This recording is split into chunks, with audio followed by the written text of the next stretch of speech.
কাবেরী নদীর পানি ছাড়াছাড়ি নিয়ে কানাডি আর তামিলদের কামড়াকামড়ি কয়েক বছর আগে শিরোনাম হয়েছিল। যে দেশের এক রাজ্যই অন্যকে পানি দিতে চায় না, সেখানে আমরা বিনিময় ছাড়া দিনে 1.5 লাখ কিউবিক মিটার পানি দেব।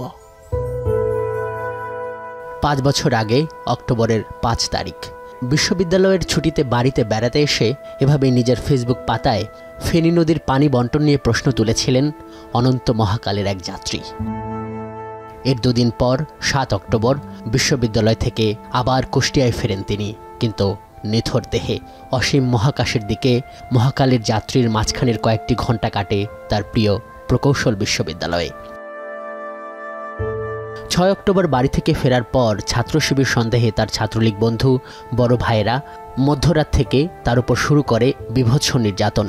রাত 9টা 40 মিনিটে মারা যাবার আগে মোবাইল ফোনে জীবনের শেষবারের মতো কথা হয় আবরারের। ভয়ার্ত এই কণ্ঠ থেকে আজ করা যায় বুয়েট ছাত্রলীগ কতটা অমানসিক নির্যাতন করেছিল আবরারকে। আন্টি, এটা তো আমার খেয়াল নাই, পাইপ নিয়ে যাওয়া যায় কিনা দেখতে হবে, আপনার অ্যাডমিট কার্ড দেখতে হবে, অ্যাডমিট কার্ড দেখলে তারপরে বলা যাবে।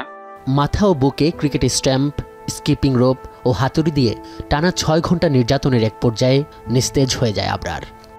সিসিটিভি ফুটেজে নিথর আবরারকে ধরাধরি করে নামিয়ে আনার যে ছবিটা দেখা যায় তা এই সিঁড়ি ধরেই 5 বছর আগের সেই হত্যাকাণ্ডের জন্য 20 জনকে মৃত্যুদণ্ড এবং 5 জনকে যাবজ্জীবন দেওয়া হয়েছে।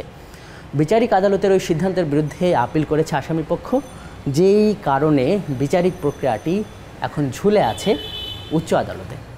শাস্তি হওয়া 25 আসামির অধিকাংশই ছাত্রলীগের এবং এই হত্যাকাণ্ডের জেরেই ছাত্রদের আন্দোলনের মুখে বুয়েটে ছাত্র রাজনীতি নিষিদ্ধ করা হয়।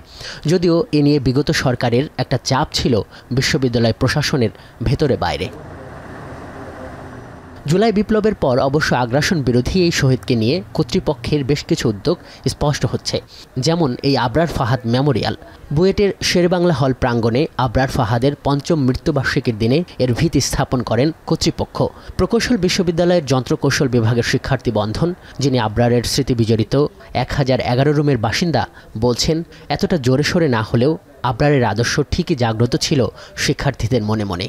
প্রতিটা পদে পদে ওনাকে স্মরণ করি এবং ওনার যে আইডিওলজি, যে উনি সত্য বলা যে সাহসিকতা, এটা আমরা সবসময় মনে করেন ধারণ করার চেষ্টা করি এবং যে কোনো সময় যে কোনো অন্যায়ের বিরুদ্ধে যে কোনো প্রতিবাদ করার মতো একটা লিজেন্ডের মতো একটা আমাদের সামনে প্রতিমান হয়, আমরা সেটা সবসময় ধারণ করার চেষ্টা করি এবং যে কোনো অন্যায়ের সময় উনি আমাদের একটা আইডল হিসেবে কাজ করে।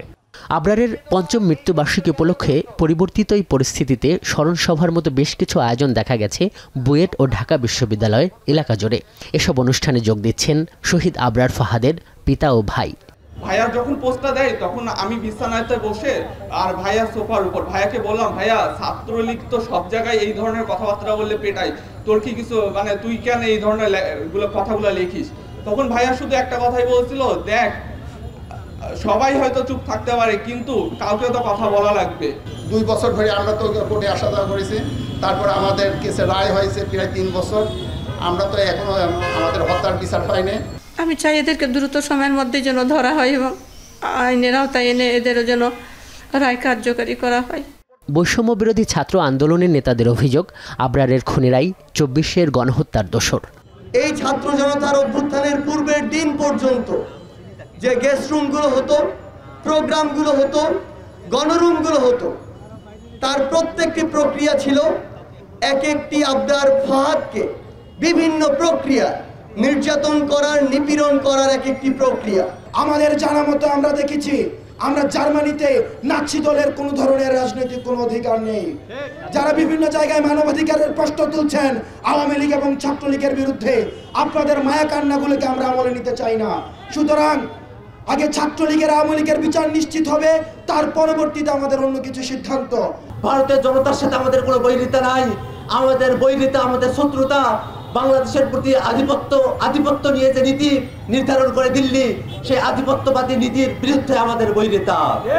আমরা এই শহীদ আবরারকে আগামী 100 বছর পরে স্মরণ করতে চাই যে সে বাংলাদেশের একজন অসামান্য বীর ছিল, যেমন করে আমরা তিতুমীরকে স্মরণ করি।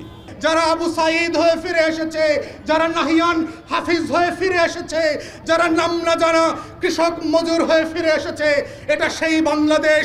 এবং সেই বাংলাদেশ আমাদেরকে বার্তা দিয়েছে নতুন বাংলাদেশ কেমন হবে। আবরার ফাহাদের স্মরণে পলাশী মোড়ে আগ্রাসন বিরোধী ৮ স্তম্ভ মেমোরিয়ালের পুনর্নির্মাণের উদ্বোধন করেছে ছাত্র জনতার একটি প্ল্যাটফর্ম। আজহার লিমন, এখন, ঢাকা।